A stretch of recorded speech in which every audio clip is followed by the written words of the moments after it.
Welcome back to Dual Screens PAX East coverage, day one. We're here with Bennett talking about Depths of Sanity, which the email grabbed me. It said, Echo the Dolphin meets Metroid. Yep. And I was like, I gotta see this game. Yeah. So kind of walk us through it. Yeah, well, incidentally, that is also the pitch that helped us get approved on Nintendo Switch. Oh, It's cool. the exact email we ended up sending them.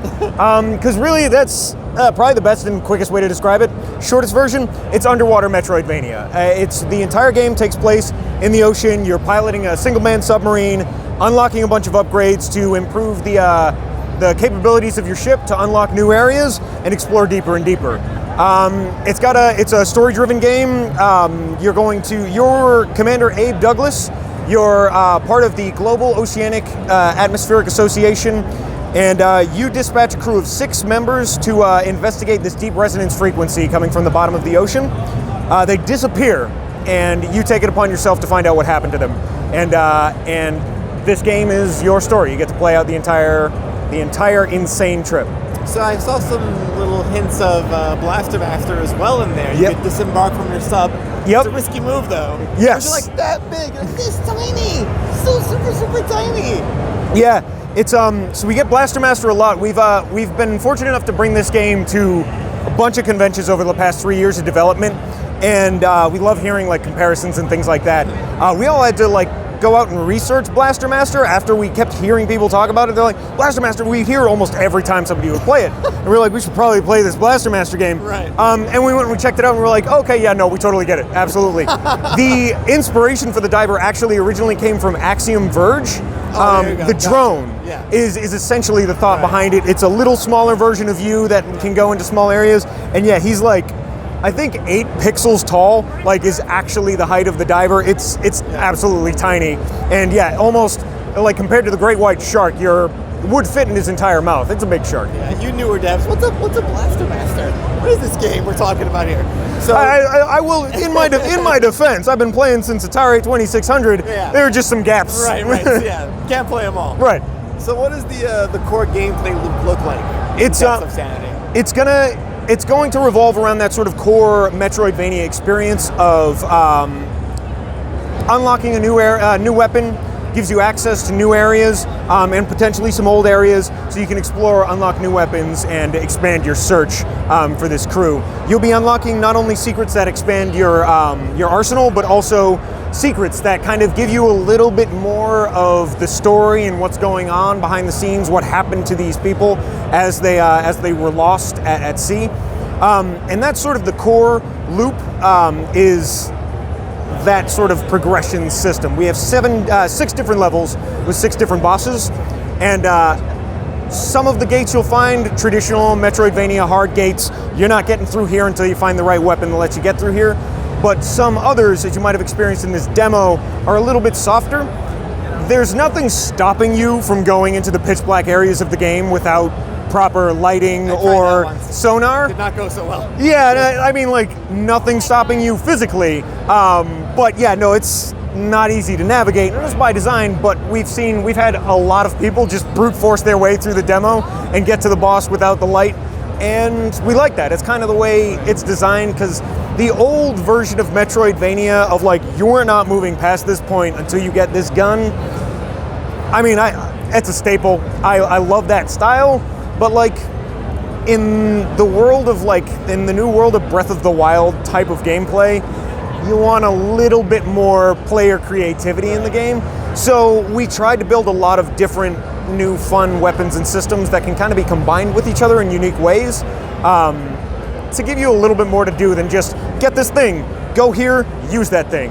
There you go, which isn't of itself the core of Metroidvania loop. So that plus a little extra. I really enjoyed how, even though it's a lot of Metroid inspirations, it feels very different, because the sub has a lot of weight to it as you're going through the water. So there's the action portion, and then there's this other balance. How do you balance that in the gameplay? So that is, I think, one of the biggest features of the game is that momentum-based gameplay. And it was really important for us to have that, because it is an underwater game. And if you had absolute pinpoint precision in your controls, it might feel like gameplay-wise, you might think that it's oh yeah, no, this is perfect. Right. But it wasn't quite the experience we were going for, and we also found that when we did that, we went through a bunch of iterations of controls.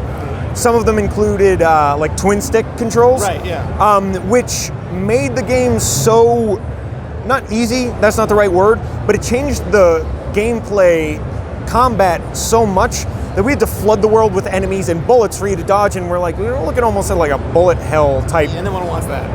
It's just not the game we were trying to make. So we've actually, through the course of the 3 years that we've been developing it, we've taken it to PAX. This is our 3rd year at PAX. We've done a lot of events with Playcrafting Boston and Boston Fig and a bunch of other local areas to bring small builds out, have people play them. So a lot of the gameplay that you've experienced, that momentum, refining that, really making it feel good, even though it's a little bit floaty, has been entirely player-driven throughout the beginning, since the beginning, and that's been very important to us, is making a game that players want to play. And we got to a point where, for the Boston Festival of Indie Games, we won the award for compelling game mechanics, and that was when we were like, all right, maybe we can stop making the mechanics of the game and actually make the full game. So we started writing the story, putting together all the worlds and the biomes and everything like that. I noticed some giant anglerfish in the game, and some really sexy yet deadly siren mermaid chicks going on. How intense will the enemies and the boss fights get in Depths of Sanity? So pretty intense. We like to think. No. Yeah, no. I mean, like you can't make an underwater game without a Kraken, right? Right. In fact, I think those in the intro sequence, those eyes that come up, that is actually that's an asset pulled from the game that will be part of the Kraken. This is, I mean, like, whatever. I'm going to tell you guys anyway. The Kraken is the coolest boss we've put together. It's the entire screen. Oh my God. It's so cool.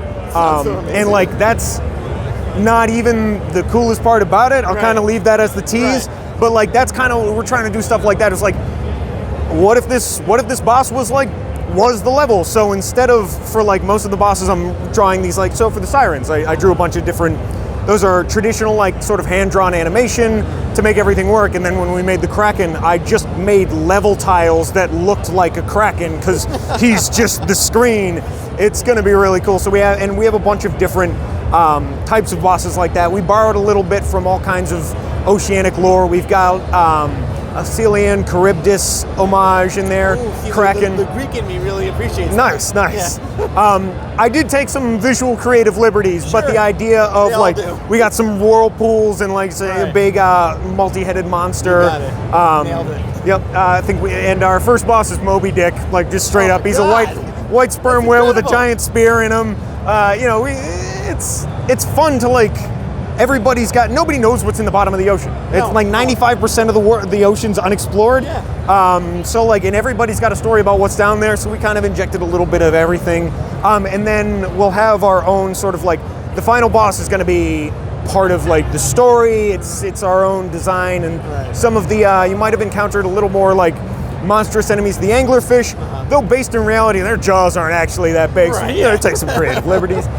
Those little monsters that rip apart that manta ray and come at you, so, like, that was kind of neat. As you get deeper in the game, you'll find that you're dealing a lot less with sharks and pufferfish and more with these just amorphous, hard to understand monsters that are coming out of nowhere to kill you. So that's sort of the way the visuals and the story and the intensity will progress. Well, that's Depths of Sanity. Check it out. Thank you so much, Bennett. Thank you very much. All right. I know some Moby Dick.